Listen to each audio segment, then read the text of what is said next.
Salam əziz tələbələr, hər vaxtınız xeyir olsun. Mən informatika müəllimi Şəlalə Qoçuyeva.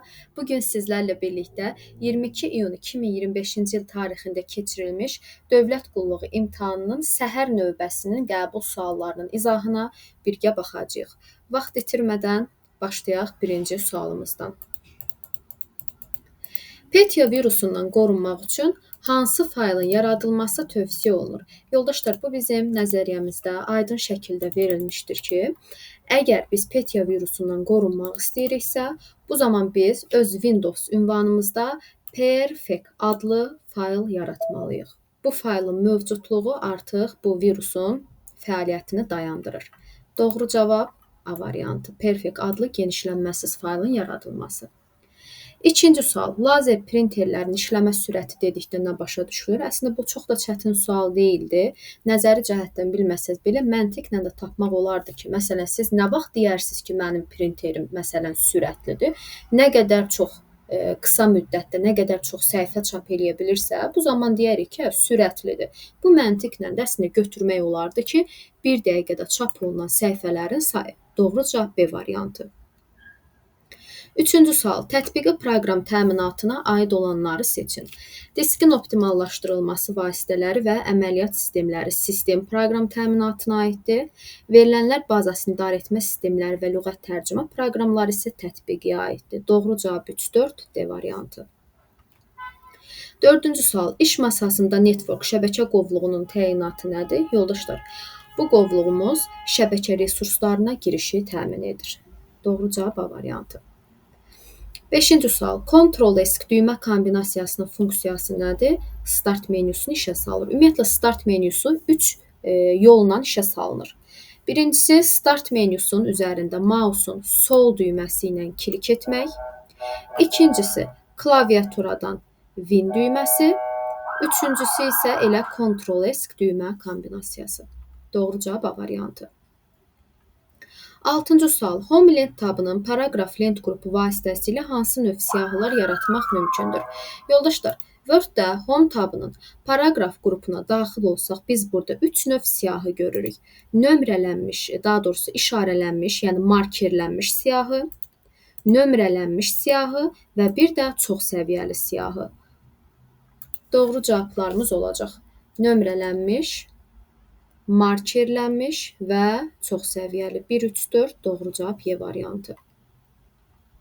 7-ci sual. Xanaya sadə mətn və ya ədəd deyil, məhz düsturun daxil edildiyini göstərən element. Düstur nə ilə başlayır? Bərabərlik işarəsi ilə başlayır. Çətin sual deyil, asan sualdır. Doğru cavab C variantı. 8-ci sual printer məsələsi.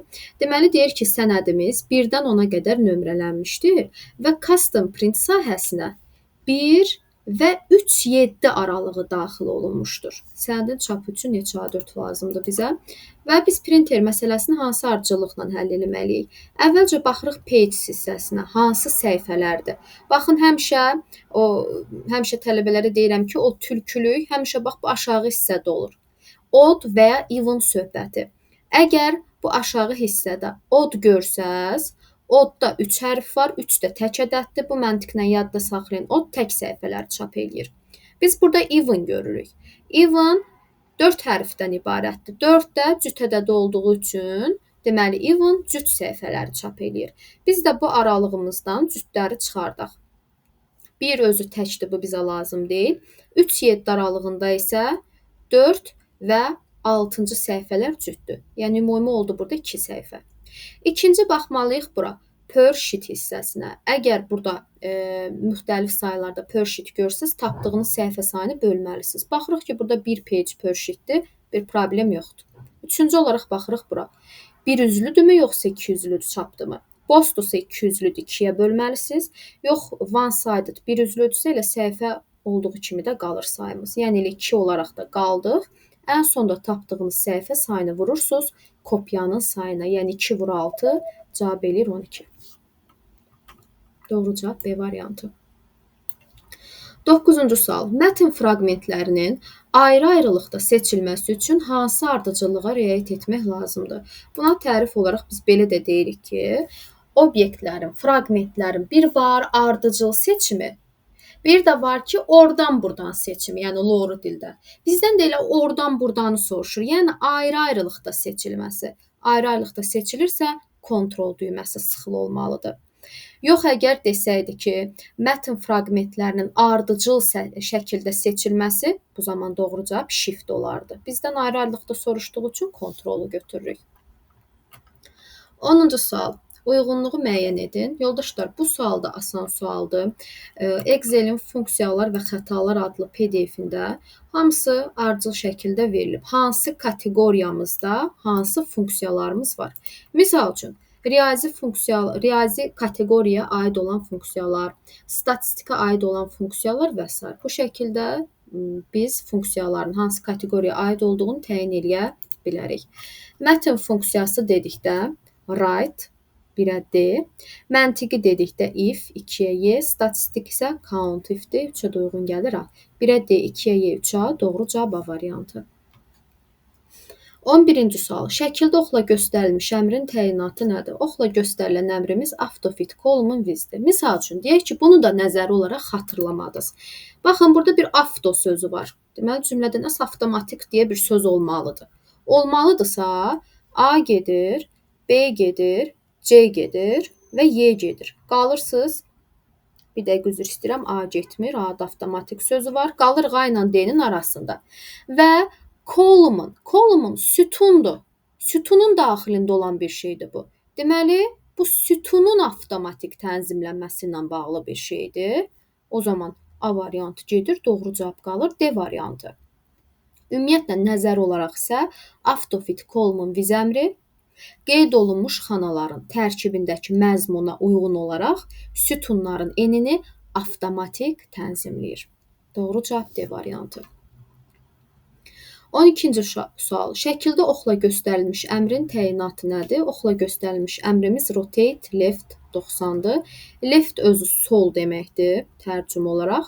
Deməli, bu nədirsə, sola 90 dərəcə döndərir. Rotate əmrinin daxilindədir. Və nəyi döndərir? Qeyd olunmuş obyektləri, seçilmiş obyektləri sola 90 dərəcə döndərir. Doğru cavab C variantı. 13. İKAN nədir? Bu, domenlərin verilməsi və idarə edilməsini həyata keçirən təşkilatdır. Bu da eyni zamanda nəzəriyyənin içərisində aydın şəkildə verilmişdir ki, İKAN nədir?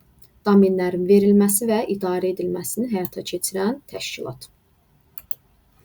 Daha sonra 14-cü sual. Mobil təhlükəsizlik üçün ən qabaqcıl təcrübələrə aid deyil. Bu sualın aid olan versiyası may qəbulunun sualıdır. Yəni, təkrar düşən bir sual tipidir. Və mobil təhlükəsizlik üçün ən qabaqcıl təcrübələrimiz nələrdir? Bu da bizim təhlükəsizlik nəzəriyyəmizin içərisində aydın şəkildə verilmişdir. İndi o hissə ilə də sizi tanış eləyəcəm. Baxın, söhbət buradan gedir. Mobil təhlükəsizlik üçün qabaqcıl təcrübələrimiz. Bax, buranı oxusaz, buranı bilsəz, bu sualı rahatlıqla həll edə bilərsiniz. Və yaxud əslində məntiqlə də tapmaq olar. Misal üçün nə? İctimai Wi-Fi şəbəkələrindən istifadə etməyə çalışaq ki, bulvarlarda, avtobuslarda olan o pulsuz Wi-Fi-lardan istifadə etməyək məcbur qalmadığımız hallarda. Yəni, bu qorunmaq üçün, təhlükəsizliyimizi təmin etmək üçün bir təcrübə, bir yaxşı bir şey deyil. Bizdən də elə aid olmayanı istəyir. Təhlükəsizlik proqramları quraşdırmaq bəli ilə biz təhlükəsizliyimizi qorumaq üçün quraşdırmalıyıq. Bu doğru bir şeydir.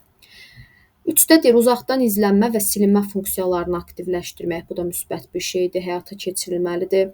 4-də deyir, 2 faktorlu autentifikasiyadan istifadə etmək. Bəli, bu da müsbət bir şeydir, istifadə olunmalıdır. 5-də isə deyir, mobil tətbiqlərdəki bütün icazələri aktiv etmək. Xeyr, bütün icazələri aktiv etmək qabaqcıl təcrübə deyil.